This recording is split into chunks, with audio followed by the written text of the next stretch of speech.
Quando o seu foco não está nas coisas deste mundo, você recebe o melhor de Deus. Dia 15 de junho. Permita que ele seja o centro.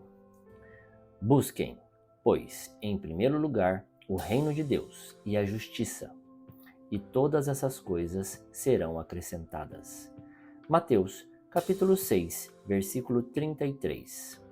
A maioria de nós conhece esse versículo, mas muitas vezes o aplicamos em nossa vida de forma errada, como se estivesse de trás para frente.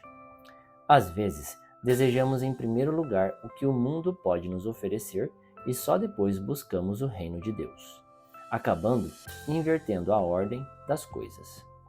Isso me ensina que o foco de nossa vida deve ser o Pai, porque, segundo o texto que lemos, Ele irá acrescentar as demais coisas. Isso diz respeito a qualquer área de nossa vida, material, emocional, espiritual ou sentimental. Ele cuida de tudo.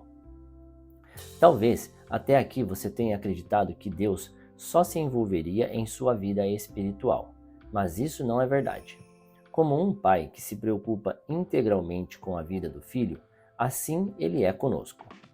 Tudo o que precisamos é buscar primeiramente o reino de Deus e a justiça, pois as demais coisas serão acrescentadas. Quando o buscamos e caminhamos segundo os seus preceitos, experimentamos a boa, perfeita e agradável vontade do Pai em nossa vida. Você tem priorizado o reino de Deus? O Pai tem recebido o seu melhor? O fato é que, à medida que nos lançamos aos seus cuidados e buscamos primeiramente as coisas do alto, Ele nos surpreende cada vez mais e acrescenta abundantemente tudo o que necessitamos. Pois Ele é um Deus que não dorme nem cochila, mas trabalha para aqueles que o temem. Realinhe suas prioridades e viva tendo Deus como o centro de suas decisões. A intimidade que só Deus vê trará recompensas que só Deus dá. Palavra-chave de hoje: reino. Leitura bíblica, Atos 6. Atos capítulo 6. 7 auxiliares para os apóstolos. Algum tempo depois, o número de judeus que se tornaram seguidores de Jesus aumentou muito, e os que tinham sido criados fora da terra de Israel começaram a se queixar dos que tinham sido criados em Israel. A queixa deles era que as viúvas do seu grupo estavam sendo esquecidas na distribuição diária de dinheiro. Então os 12 apóstolos reuniram todo o grupo de seguidores e disseram: não está certo nós deixarmos de anunciar a palavra de Deus para tratarmos de dinheiro.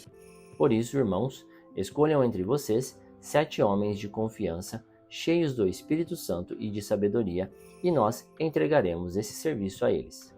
Assim, nós poderemos continuar usando todo o nosso tempo na oração e no trabalho de anunciar a palavra de Deus. Todos concordaram com a proposta dos apóstolos. Então escolheram Estevão, um homem cheio de fé e do Espírito Santo, e também Filipe, Prócoro, Nicanor, Timon, Parmenas e Nicolau da Antioquia, um não-judeu que antes tinha se convertido ao judaísmo. Esses homens foram levados aos apóstolos, que oraram e puseram as mãos sobre a cabeça deles. A palavra de Deus continuava a se espalhar. Em Jerusalém, o número de seguidores de Jesus crescia cada vez mais, e era grande o número de sacerdotes judeus que aceitavam a fé cristã. A prisão de Estevão.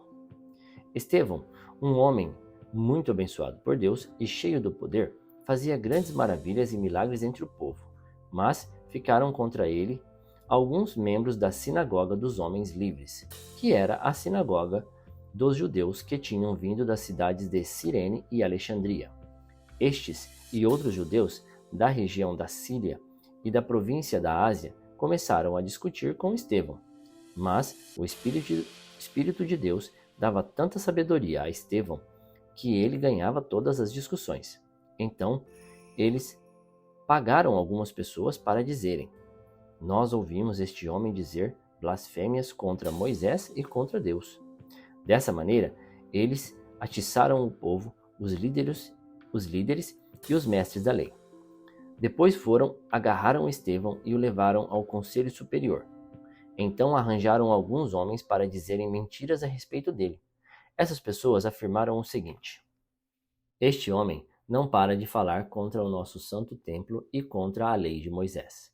Nós o ouvimos quando ele dizia que esse Jesus de Nazaré vai destruir o templo e mudar todos os costumes que Moisés nos deu.